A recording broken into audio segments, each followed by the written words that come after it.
Magandang araw mga mahal kong mag-aaral. Kamusta na kayo? Narito muli si teacher upang magturo sa inyo ng bagong aralin. Ang paksang ating tatalakayin sa araw na ito ay tungkol sa mga aktibidad sa Philippines Physical Activity Pyramid o PPAP. Ito ay aralin sa Physical Education 5 na may pamagat na pagtatansya ng partisipasyon sa mga aktibidad base sa Philippines Physical Activity Pyramid o PPAP, 3rd quarter, week 1. Bago tayo magsimula, magbalik-aral muna tayo. Isulat ang T kung tama ang pangungusap at M naman kung mali. Isulat ito sa iyong sagutang papel. Handa ka na ba?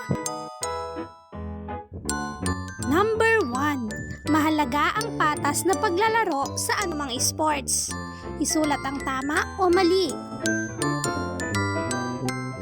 Number 2. Ang pagpapakita ng kagandahang asal ay nagpapakita ng sportsmanship at pakikipagkapwa.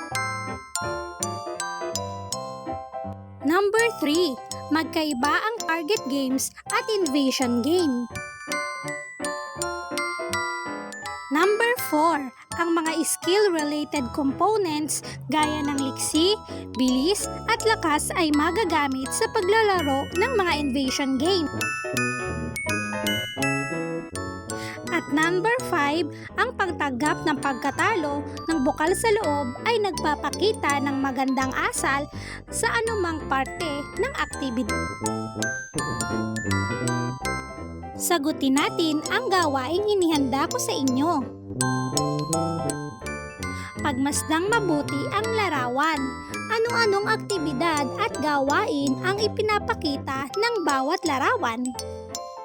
Isulat ang iyong sagot sa sagutang papel.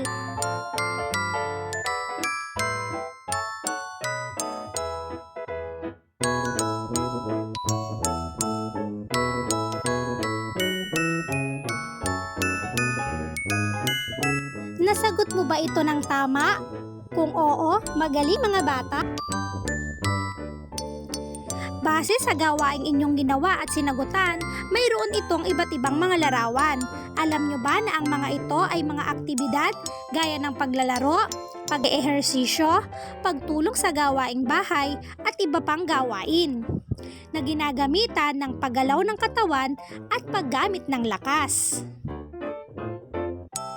Ang mga pisikal na aktibidad ay nakatutulong sa pagpapaganda ng ating katawan, kalusugan at kakayahan.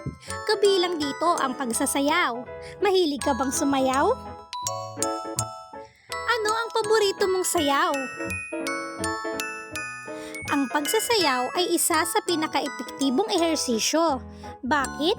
Nakatutulong itong mapabuti ang sangkap at kaangkupang may kinalaman sa kalusugan o mga health-related fitness components. Nililinang din ng pagsasayaw ang mga mahalagang kakayahan tulad ng balanse at koordinasyon ng katawan. Upang lubos pang mapaunlad ang ating kaalaman tungkol sa mga physical activities, makinig kayong mabuti sa ating talakayan. Ito ang 5 health-related fitness components. Umpisahan natin sa cardiovascular endurance o ang abilidad ng puso at baga na magtulungan upang makapaghatid ng oxygen sa iba't ibang bahagi ng ating katawan habang ginagawa ang isang activity. Mahalagang magkaroon tayo ng matibay na puso at baga kapag tayo ay nag-eehersisyo. Ang susunod naman ay ang tinatawag na muscular strength o lakas ng muscles. Ito naman ay abilidad ng muscles na mabuhat ang mga mabibigat na bagay o makapaglabas ng malakas na pwersa o enerhiya. Importanteng malakas ang ating mga muscles upang makapagbuhat tayo ng mabibigat na mga bagay. Ang Ang ikatlo naman ay ang muscular endurance o ang tibay ng muscles. Ito naman ay abilidad ng muscles na magawa ng paulit-ulit ang mga galaw nang hindi napapagod. Mas matibay ang ating muscles, mas nagiging epektibo ang mga galaw na ating ginagawa. Ang ikaapat na halimbawa ay ang flexibility o ang abilidad na magamit ang iyong kasukasuan or joints sa paggalaw. Gumagamit tayo ng flexibility kapag tayo ay nag-iinat o ginagalaw natin ang ating mga katawan upang ma-flex o ma-stretch ang mga ito. Halimbawa nito ay ang pagyuko o ang pag-bend. Ang ikalimang halimbawa ay ang tinatawag na body composition o ang dami ng taba kumpara sa iyong lean mass. Mas kaunti ang taba, mas nagiging flexible ka at nakakakilos ng maayos. Ngayon naman ang pag-aaralan natin ay ang 6 skill-related fitness components. Ang mga ito ay ang bilis, koordinasyon, liksi, balanse, alerto at lakas. Ang mga components na ito ay nagagamit hindi lamang sa paglahok sa mga sports, kundi maging sa pang-araw-araw nating gawain. Mahalaga na matingnan ninyo ang fitness level sa pamamagitan ng regular assessment. Tinatawag din itong fitness test. Itinatala ang resulta nito. Alam nyo ba mga bata na ang regular na paglahok at pagsali sa mga aktibidad at ehersisyo ay nakatutulong upang malinang ang inyong health at skill components? Ang pagsasayaw ay isang napakagandang halimbawa.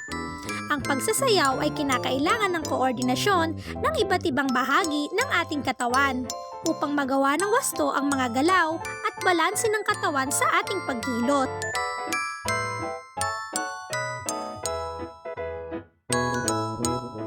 Ang mga indikasyon ng fitness ay nakatutulong din sa una, pag-iwas sa sakit.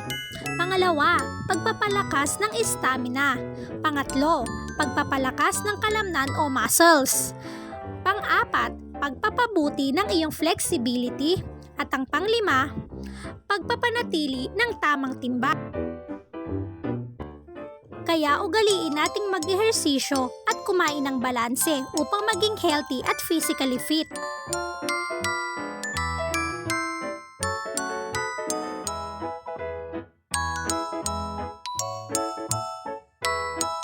Sagutin natin ang gawain 1. I-apply ang natutunan.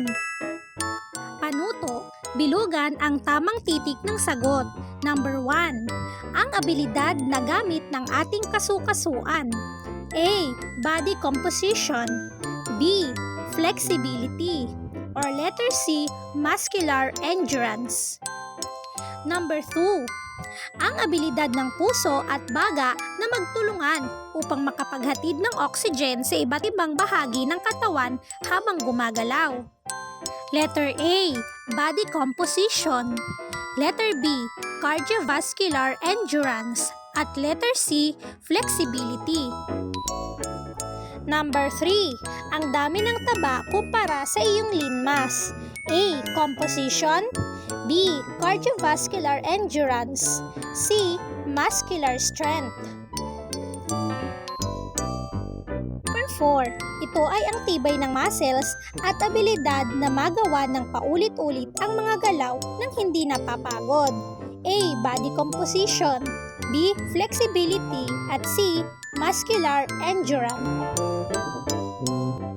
Number 5.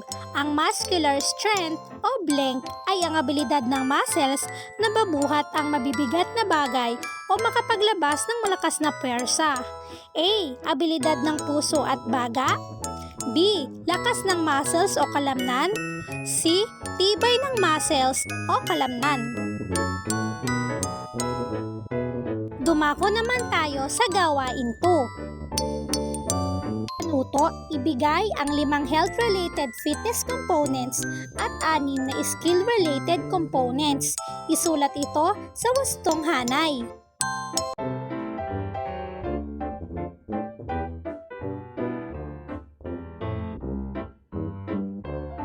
narito pa ang gawain 3 upang lalo pang paunlarin ang ating natutunan. Lagyan ng check kung ang aktibidad ay nagpapakita ng kakayahang pisikal ng ating katawan at X naman kung hindi.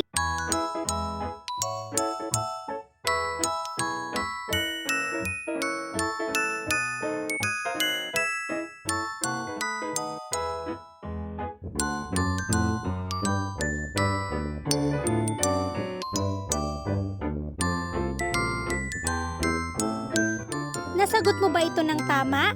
Kung oo, magaling mga bata!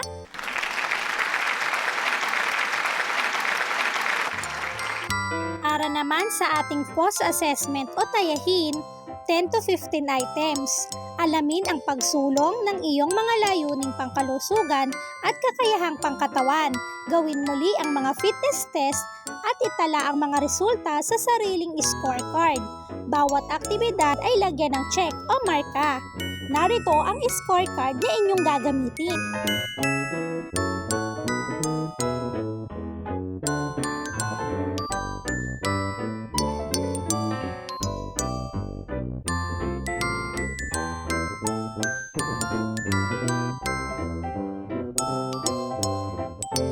Narito pa ang karagdagang gawain upang lalo pang mapaunlad ang ating kaalaman. Magtala ng 5 gawain na nagpapaunlad ng pisikal na kakayahan ng katawan. Isulat ang iyong sagot sa sagutang papel o sa iyong kwaderno.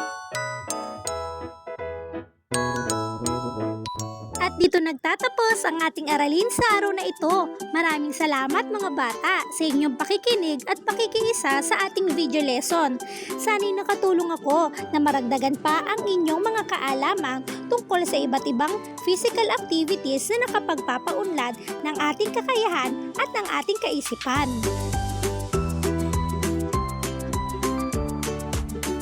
Gusto mo pang manood ng iba pang video lessons? Maaari ninyong bisitahin ang aming Facebook page, Teacher Ann Alfaro. Maaari ka ring manood ng mga video lessons sa aming YouTube channel. Just type Team Ruan TV. Huwag kalimutang mag-subscribe at i-click ang notification bell para maging updated ka once na nag-upload ako ng mga bagong video lesson. Miss pa po sa inyong lahat. Paalam muna. Kita-kits sa mga susunod nating video lessons. Bye-bye!